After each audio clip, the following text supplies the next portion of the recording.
अस्सलाम वालेकुम dear students, I am your lecturer Babar Akram. आज के लेक्चर में हम देखने जा रहे हैं सबसे जो हमारा इंपॉर्टेंट एक जो कॉन्सेप्ट है IAS 21 में, वो monetary and non monetary items का है। Monetary and non monetary items क्या होती हैं, आज हम डिटेल में डिस्कस कर रहे होंगे। पहले उनकी डेफिनेशन डिस्कस कर रहे होंगे जो हमें स्टैंडर्ड्स ने बताई हुई हैं, और बाद में फिर हम इनकी एग्जांपल्स डिस्कस कर रहे होंगे। तो let's start. First of all हम देखते हैं कि क्या मॉनिटरी आइटम्स। मॉनिटरी आइटम्स कौन सी होती हैं? कहते हैं कि are units of currency held and assets और लाइबिलिटीज। आपके कोई भी यूनिट ऑफ करेंसी जो है आपने रखे हो, कैश हो, बैंक में हो, या आपका कोई एसेट और लाइबिलिटीज हो, टू बी रिसीव्ड और पेड इन कैश, जो आपने अभी रिसीव करने हो पैसे या पे करने हो। अब बात याद रखिएगा, मॉनिटरी आइटम्स में सिर्फ और सिर्फ कैश की इन्वॉल्वमेंट होती है। वो एसेट और लाइबिलिटीज इनमें कैश की इन्वॉल्वमेंट होगी, यानी आपने कैश पे करना होगा या कैश रिसीव करना होगा, वो सारी की सारी आपकी मॉनिटरी आइटम्स होंगी in a fix number of currency units. और आपको ये भी कंफर्म होगा कि आपने कितने पे करने हैं या कितने रिसीव करने हैं। ये नहीं होगा कि आपको अंदाजा ही नहीं होगा कि आपने कितने पैसे रिसीव करने या कितने कैसे जो है वो पे करने हैं। अब इसकी कुछ अगर हम एग्जांपल की देखेंगे, कहते हैं examples of monetary items include cash itself. जो आपके पास कैश पड़ा होता है वो एक मॉनिटरी आइटम है आपके लिए। लोन्स, अब लोन्स में क्या होता है, आप बैंक के पास गया, आपने बैंक को कहा जी मुझे लोन दे दें। बैंक ने कहा जी ठीक है जी मैं आपको लोन दे देता हूँ। बैंक ने लोन में क्या दिया, आपको कैश दे दिया। ओके, अब ये क्या होगा, आपकी लाइबिलिटी तो बन गई, लेकिन ये क्या है, मॉनिटरी आइटम है क्योंकि इसमें कैश इन्वॉल्व है। फिर ट्रेड पेबल्स, आपको पता है आपने पे करने हैं इसको सेटल करने के लिए, कैश पे करना है, पेमेंट्स करनी है, तो फिर ये भी क्या है, आपकी मॉनिटरी आइटम्स हैं। ट्रेड रिसीवेबल्स, आपने सेल्स की है क्रेडिट पे, आपने उनसे पैसे लेने हैं, अब इसमें भी क्या आ गया, कैश इन्वॉल्व हो गया। जिस ट्रांजैक्शन में कैश इन्वॉल्व होगा वो आपकी मॉनिटरी आइटम होगी, वो वाला पोर्शन। And interest pebbles.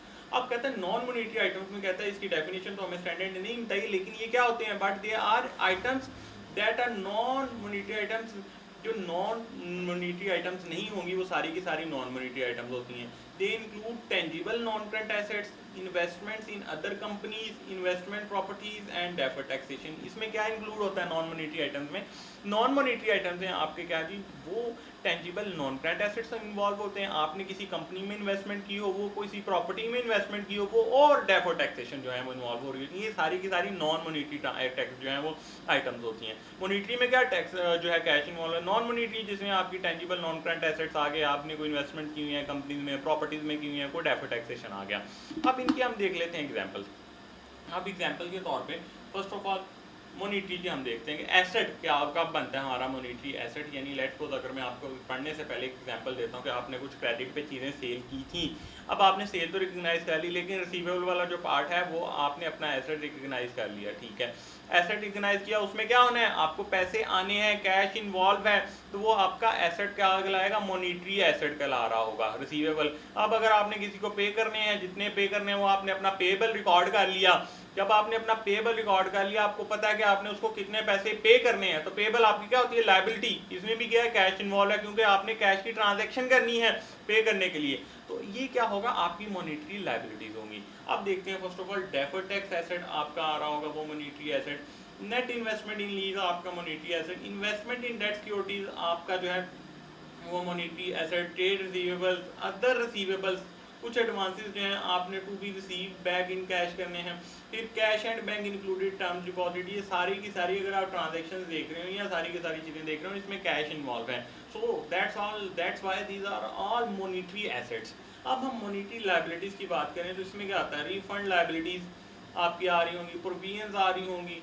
फिर provision for employee benefits, provisions होती हैं आपने अच्छी तरह पढ़ ली होंगी 1037 में। फिर lease liability, deferred tax liability, current tax liability, loans and borrowing, trade payables, accrual और कैश डिविडेंड पेबल, ये सारी की सारी आपकी मॉनिटरी लायबिलिटीज में आ रही होंगी। नॉन मॉनिटरी लायबिलिटीज की अगर हम, नॉन मॉनिटरी एसेट्स की फर्स्ट ऑफ ऑल अगर हम बात करें तो उसमें क्या आता है, आपने पढ़ा अभी, टेंजिबल नॉन करंट एसेट्स, कोई आपने इन्वेस्टमेंट की हो कंपनी में, वो कोई आपने इन्वेस्टमेंट की हो प्रॉपर्टी में, और टैक्सेशन आ रहे होते हैं जो IAS 12 के अंडर डील हो रही होती है। Deferred property plant and equipment आ गया, इन्वेस्टमेंट प्रॉपर्टी आ रहा है, बायोलॉजिकल एसेट्स आ रहे हैं आपके, इंटेंजिबल एसेट्स जिसमें आपकी गुडविल भी इंक्लूड होगी, इस बात को अच्छी तरह याद रखिएगा। Right of use assets, investment in equity shares, inventories आ रही होंगी आपके पास, advances for good services, prepayment for expensive. और नॉन मॉनिटरी में क्या आ रहा होगा, एडवांस फ्रॉम कस्टमर्स, आपने किसी कस्टमर से कोई एडवांस ले लिया है तो वो आ रहा होगा नॉन मॉनिटरी लाइबिलिटी में। फिर प्रोविजंस आ रही होंगी और डेफर्ड गवर्नमेंट ग्रांट्स जो हैं ये सारी की सारी आपकी कहाँ पे फॉल कर रही होंगी, नॉन मॉनिटरी आइटम्स में, एसेट एंड लाइबिलिटीज में। सो ये एक छोटा सा कॉन्सेप्ट है non monetary and non monetary का, होप सो आपको समझ आया होगा, साथ हमने इसी एग्जाम्पल भी डिस्कस कर ली। So that's all for today, thank you and अल्लाह हाफिज़।